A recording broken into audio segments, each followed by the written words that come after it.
When my husband was 10, his mom found out his dad had another son, 13 at the time, and multiple mistresses. When they divorced, his dad tried to bribe him to say he wanted to live with him. His dad ended up disowning him when he refused and went on to marry the mother of his other son. I'll refer to him as Josh from now on. When my husband was 15, his mom got sick and died shortly after. His father refused to take him, so he ended up living with his maternal grandmother. To say my husband hates his dad would be an understatement. My father-in-law was incredibly wealthy, so my late mother-in-law got a huge divorce settlement which my husband was the sole beneficiary of when she passed. 2 months ago, Josh got into contact with my husband and begged him to help save their family home. My husband's grandfather built it for his wife, and my husband has told me about it multiple times. He loved that house, and he used to tell me if he got the chance to buy it, he would in a heartbeat. My husband agreed to help. Josh and I both assumed this meant that my husband would legally own the house, but he would let Josh and his family, including his dad, continue to live there. Turns out, my husband is just letting Josh believe this is what's happening, so he doesn't sell it to their uncle. I found this out yesterday, and I tried to tell him what he was doing was cruel, especially since Josh has 2 young children, but my husband is refusing to see reason. I know he wants to hurt his dad, but I don't think this is going to give him the satisfaction he thinks it will. He still has a relationship with his paternal aunts, uncles, cousins, and I'm also worried this might ruin those relationships for him. Josh has also reached out to my husband multiple times in the past to try and forge a relationship with him, and I feel like this is going to kill any chances of them ever having one. I just don't want him to make a mistake, but he's refusing to listen to me. A part of me wants to warn Josh, but I know that'll kill my marriage. My only chance is to convince him not to do this, but I'm not sure how to. Please, help. I guess my question to you is, why does Josh deserve to live in the home free? Josh may not be able to afford to buy it himself, but why on earth would he ask your husband to buy the house and let him live there? How do you have 3 adults living in a house that is presumably paid off, but desperately, financially so poorly off that they need someone to bail them out and save the house? Where's Josh's mom in all this? Your husband was disowned and disavowed by his living parent, even after losing his mother. And now they all want him to play happy families. Your husband wants the house. It's for sale, and he wants to buy it and keep it in the family. Why on earth would Josh, his kids, and your husband's dad think they would be able to continue to live in the house? Knowing what all went down, why would you think this is reasonable? They sell the house, and presumably someone tells them, "We take possession on the 31st. Have everyone out of there." That's all that's owed. Little background. My parents got divorced roughly a year ago. They were married for 20 years and had a pretty unhappy marriage throughout. It was even hard to think of them as a couple for all those years. However, they never had the courage to end their relationship. I don't know the reason. I've been pushing for their divorce since I was 16. Not in bad, but good terms. Well, that didn't happen. After their last big fight, my mom finally had enough. Same goes for my dad, and they ended the relationship. We don't have a good relationship to our dad. No contact because he wanted it like that. My sister graduated and found herself a nice job in which she's earning decent money and can live the life she wants. Same goes for my mom. Both of them love to dress up, go out, and have a good time on parties. My dad was the complete opposite, and that's most likely one of the reasons why their relationship didn't go well. In that regard, I'm quite similar to him. Don't get me wrong, I go out with friends, have fun, but I love it much more to hit the gym and do other sports after college or work. I'm definitely someone that likes to be alone. Enough background. I'll cut to the case. Roughly 2 years ago, my sister got together with her boyfriend. They seemed to be happy with each other, going on vacations and all. But at the same time, the relationship between my mom, sis, became so bad to a point where they couldn't look each other in the face. They had countless fights that escalated to a point where I had to step in before they seriously hurt each other. Like, for real. One time, my sis went crazy and chucked a big old cup of coffee on my mom. When I was in the way, of course. And a moment later, I thought my right arm would melt off. 5 months ago, my sis and her boyfriend stopped dating. Apparently, there was a big discussion, and both never wanted to see the other again. I never got the details. Suddenly, 2 months ago, my sister calls me when I was at work, and she tells me that my mom went completely crazy and is currently dating her ex. When I confronted my mom about it, she told me that she's free to date whoever she wants and that she's in love with him. Since then, my sister is mentally unstable. I'm seriously worried about her condition. In the past years, I'm working part-time since I was 16. I managed to save up a good amount. I offered her to meet a professional and I will pay for it, but she doesn't want to for whatever reason. Currently, I'm living with a good friend of mine whose parents left the country for a couple months. They are extremely rich and often just go on vacations for like 2 or 3 months. He's letting me live at his place and he doesn't want me to pay rent as long as our problems are not solved yet.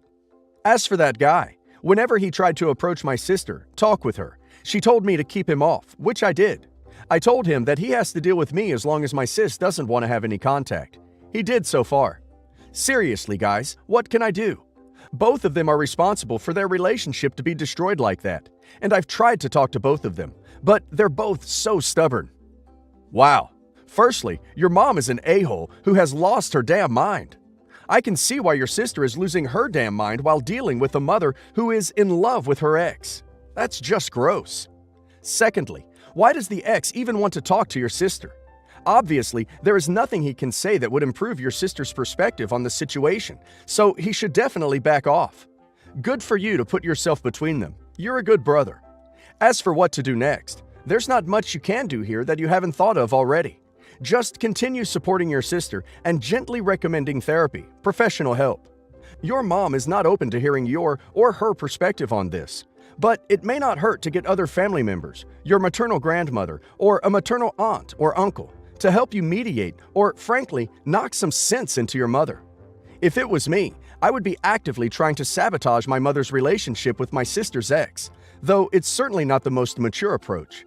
But this ex clearly is not a good person. Who dates their ex's mom and thinks that will go over well? He needs to be out of both of their lives before he does irreparable damage to their relationship. I was 17 and my sister was only 12 when our mother kicked us out. Mom always cared more about her men than her kids. Her boyfriend at the time had a court order that he wasn't allowed to live in a house with children that weren't his. So Sis and I had to pack our bags and shuffle between our relatives until I became old enough to start the process to be her guardian. Now, my sister is 18 and I'm 23. We're both freshmen at the same college. I had to wait to go so that I could work and support us. Sometimes it got really crazy trying to keep everything together. My sister is smarter than me, our mom, and the rest of our family combined. And kinder too. She deserves the world. But before last year, all I was ever able to give her was the bare necessities. And even through all of that, she managed to get the second highest grades in all of her high school class. Bless her. Over the last couple of years, I actually managed to build a nice-sized online following. Last year was when it really took off, and now I'm able to very comfortably take care of us and our dogs through Patreon, small sponsorships, ads revenue, merch, etc. We live in a 2-story house on campus and we share a nice car. We aren't rich, we're comfortable, but compared to our mom, we're millionaires. Our darling mother got into D a while back, but supposedly now she's clean. She really hadn't been talking to either of us until she lost her job in November, and then she messaged Sis because she knows she's blocked on my phone. Now she needs money. Now she needs love. It's the holidays. I'm a heartless son. She's homeless. She's hungry. She needs this. She needs that. Blah, blah, blah. Sis came into my room crying over the sob story mom gave her. I genuinely don't care. I mean, I really do care that my sister is upset by all this. It's honestly making me pretty mad at our mom for pulling this crap during finals. What I don't care about is whatever my mom is trying to sell her. My sister wants to help her. I do not. But maybe that's the crappy half of me that is our mother talking. I don't know. I would have a very honest conversation with your sister, where you point out that your history with your mother played out differently than hers did, because you had to be the one responsible for both of you. And while you would do it again in a heartbeat, because you love her and want her to have a great life, it made your life a lot harder than it ever should have been. So if your sister wants to get a job and help out your mom, she is an adult and that is her choice to make. But you need her to respect that you choose to not have anything to do with your mother personally or financially, and you really never want to hear about your mother again. A little background.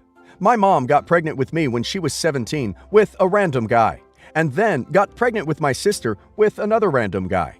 She came from a humble background, and we were staying with our grandma as my mom worked minimum wage job just to feed us. When I was 9, my mom met a rich guy who came from a rich family. They dated for 1 year before the guy asked my grandma for her daughter to marry. They held one big dowry where they brought cows, sheep, goats money as part of traditions in my country. Their family was delighted to meet us and started saying how they couldn't wait for us to be one big family.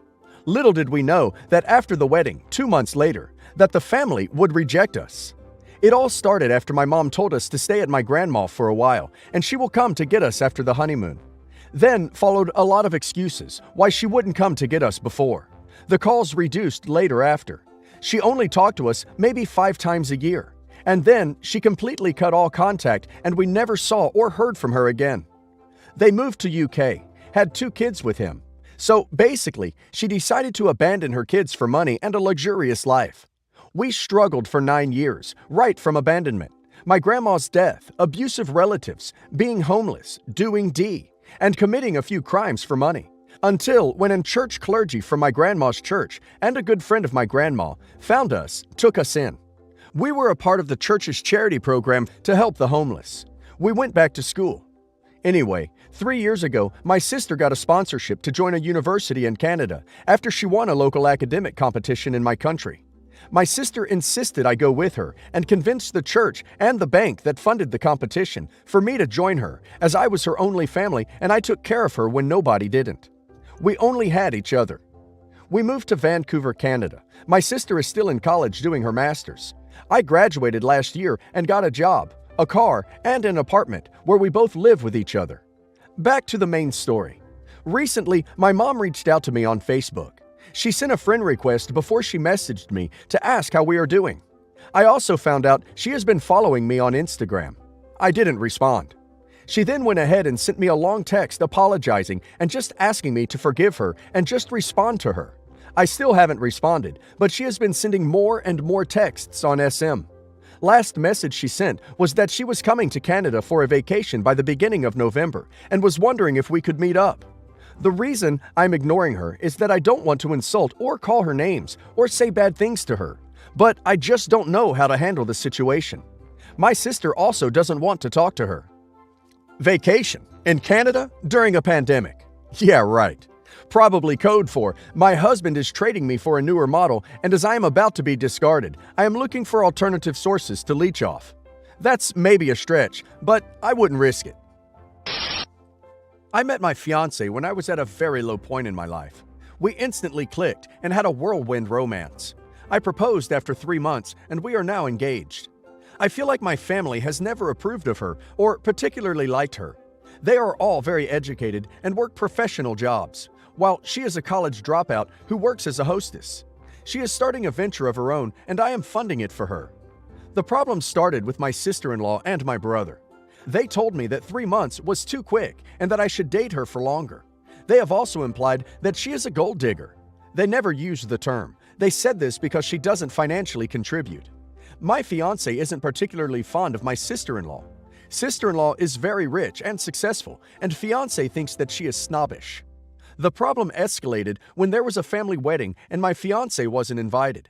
She is of a different race, so she accused my family of being R and said this to my parents' face.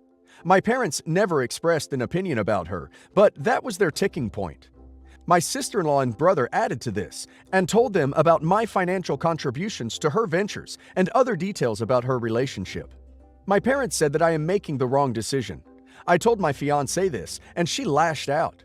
She messaged my sister-in-law and told her that she is a horrible person for trying to wreck our relationship. My sister-in-law once again communicated this to my parents, and they have refused to pay for and attend the wedding. My fiancé says that her family will accept me with open arms, and that we can get married in City Hall. She accused my parents of being elitists and said that they only like my sister-in-law because she's educated and of the same race. I love my fiancé, but I feel like she's trying to manipulate me into cutting all ties. I don't know what to do, and I don't want to reach a point of no return with my family. Any advice will be appreciated. 3 months and you're funding a business startup for her? And engaged. Holy crap, that's fast track. What's the rush? Without knowing any other details, I'm on your parents' side with this one. 3 months is a blink of an eye. Her messaging your sister-in-law like that is a huge red flag as well. You haven't even met her family, and she's asking you to cut yours off. Dude. Well, we broke up. A lot of the comments echoed what my family was saying, but the outside perspective drilled it into my head. I have a good relationship with my parents, and my sister-in-law is actually one of my best friends. Just to clarify from the previous post, I never thought they were R or snobbish. It was an idea my ex was forcing into my head. The breakup was very messy. I told her that I thought we were going too fast and that it wasn't working out, and she began crying and implied that she would K herself. I could see the manipulation clearly for the first time, and I just told her that it is above my pay grade and she should seek professional help for this. Now, for all the money I invested in her business. Well, it was a mistake, and I'm just considering it a sunk cost. It did hurt my pockets, but recovering it will just tangle more webs. Thank you so much for all the advice. It helped me avoid a grave mistake.